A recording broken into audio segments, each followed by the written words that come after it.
As 2015 comes to a close, we wanted to share with you some of our favorite stories from the community. Started in Nebraska in 2007 and just recently coming to Illinois, Miss Amazing is a pageant made for girls and women with disabilities. So it's very different than a typical pageant. We help the girls build confidence in a supportive environment through the skills of pageantry. Scores are based on how much confidence that they develop throughout the day, rather than looking at two set scores between two girls. Each contestant is named a princess, but the one named queen moves on to the national competition in Los Angeles. In 2015, that was Naperville resident Nicole Manazian.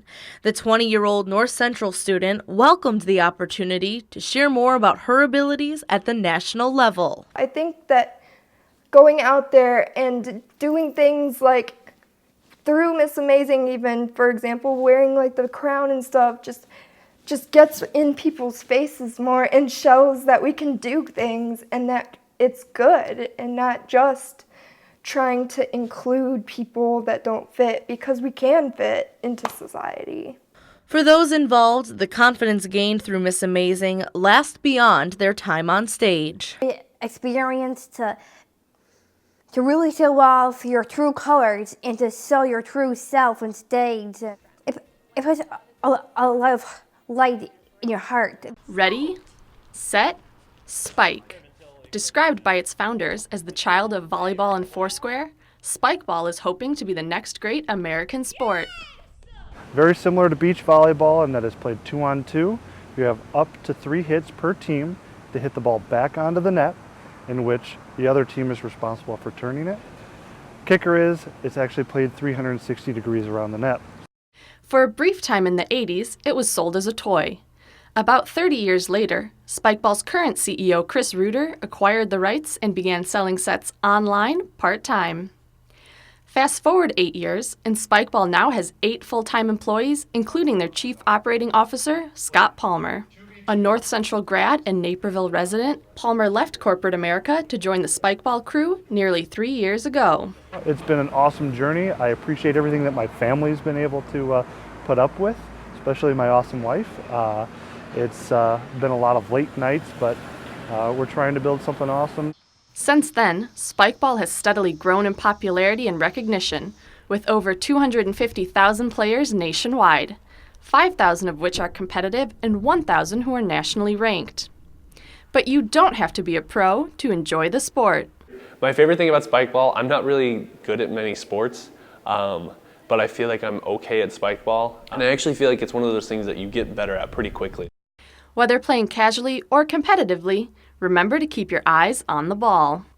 I'm Evan Summers, reporting for Naperville News 17. On the south side of Naperville, at the intersection of Aero Drive and 83rd Street, lies a community with a whole different view on life. In 1953, 3 Napervillians began the Naper Aero Club as a way to share their passion of flying with others. Many of us were, like myself, given the opportunity to go on and find a career in aviation, and they were out here instructing and teaching young men to fly and giving them an opportunity to further their careers in aviation. Soon, through the private airport and 2 flying clubs, the idea took flight with others and gained popularity along the way. No other country has the general aviation freedom that we have here in the United States. Naper Aero is just an extension of that same thought process where people love flying, they love airplanes, they love aviation, the freedom that it represents, and they brought it even closer into their lives by building homes on a facility that has taxiways, hangars, and runways. That's what we are. We love flying. To experience it firsthand, I strapped in and took off in Pastor's personal airplane to see what it's all about. And we're in the air. Ta-da! You can see the beauty that is Naperville. It's a view those along Aero Drive can see often. With residents' houses right off the runway, and most with an attached hangar, their motto is, "Why drive when you can fly?" I took off this morning about 5:45 with a thermos of coffee in my airplane and flew and watched the sunrise from my airplane with a cup of coffee. It was great. I'm Alyssa Bohenick for Naperville News 17.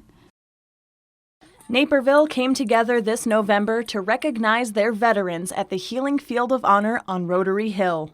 When we first met, and we do this every 3 years, and this is the second time I've been involved with it, but we were looking for a theme. And the Department of Defense has this program out called the 50th year commemoration of the Vietnam War, the start of the war. So I kind of laid that out in the group, and right away somebody said, well, why don't we call our theme 50 Years of Healing? Along with the 2015 flags installed on the hillside, a scale model of the Vietnam Veteran Memorial Wall was created thanks to Ray Kinney of Blooming Colors, the Naperville Park District, the VFW, and the American Legion. The wall includes over 58,000 names of the lives that were lost during the war. It's hard to explain what it felt like when you served your country and nobody seemed to give a damn. And that's part of the reason that we built this wall. And let the families know that we respect our dead and we'll do what we can for them. In addition to the wall, the Healing Field Committee honored the 11 Naperville men that died in Vietnam with a special plaque.